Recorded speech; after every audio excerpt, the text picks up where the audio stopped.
Comment trouver un stage en entreprise? Eh bien, dans cette petite vidéo, dans cette série de vidéos, je vais essayer de vous donner des conseils pour pouvoir trouver un stage en entreprise le plus facilement possible.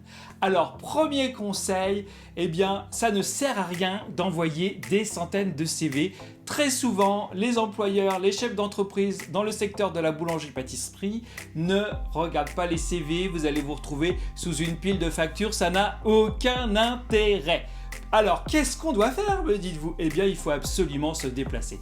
Alors, vous allez me dire, attention, attention, quand est-ce qu'on se déplace? Oui, parce que c'est un métier où on a beaucoup de travail et il n'est pas question d'arriver en plein milieu d'une production et en plein milieu d'un travail. Là, on ne va pas pouvoir vous recevoir.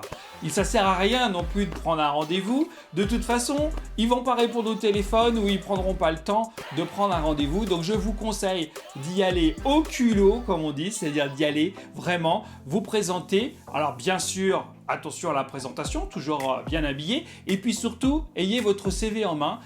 Surtout parce que vous allez laisser vos coordonnées en fait. Vous allez laisser vos coordonnées pour qu'ils puissent vous recontacter. Alors vous arrivez en général plutôt en fin de matinée.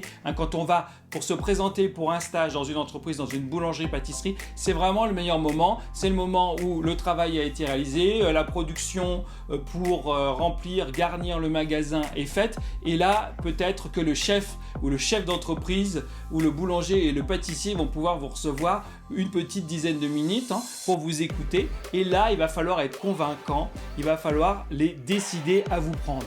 Alors déjà, quelle entreprise vous allez choisir? Eh bien, vous allez choisir une entreprise où vous avez envie d'acheter des gâteaux, vous avez envie de manger leur pâtisserie, une entreprise que vous connaissez bien, une entreprise où vous allez régulièrement et vous aimez ce qu'ils font. Parce que vous n'allez pas aller faire votre stage dans une entreprise où vous n'aimez pas, que vous ne connaissez pas. Donc, choisissez une entreprise que vous aimez.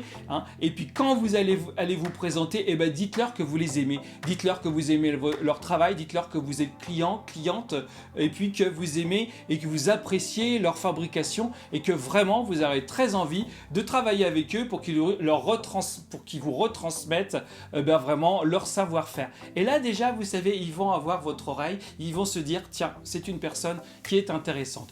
Deuxième chose qu'il faut faire, il faut absolument offrir ses services, c'est leur dire moi je cherche un stage, je suis prêt à venir demain, après-demain, la semaine prochaine, une journée, vous me prenez une journée et après vous déciderez si vous me prenez en stage ou pas. C'est-à-dire proposer une journée d'essai, proposer et pendant cette journée, proposer pour pouvoir se jauger, c'est-à-dire vous aussi, vous allez voir si effectivement cette entreprise vous convient et puis l'entreprise, le chef d'entreprise, le chef, lui va décider, va voir si vous êtes suffisamment motivé pour qu'il puisse consacrer du temps pour votre formation parce que ça va lui demander du temps. Donc vous savez, les stages, c'est un échange de procédés. Lui va consacrer du temps pour vous former et puis les choses que vous allez faire dans son entreprise, ça va lui faire gagner du temps et parce que il y aura une personne en plus et puis ça va être très pratique pour lui et très avantageux. Voilà, donc vous lui proposez de venir une journée à l'essai et puis vous lui dites on décidera après si vous voulez me prendre et vous verrez, et vous avez de grandes chances de trouver un stage, vous avez de grandes chances de réussir ce premier entretien. Eh bien écoutez, n'hésitez pas à me laisser des commentaires et puis des expériences que vous avez déjà eues. N'hésitez pas à me poser des questions et puis n'hésitez pas aussi à vous abonner à ma chaîne. Et puis je vous dis à très bientôt dans une nouvelle vidéo de cette série Comment trouver un stage.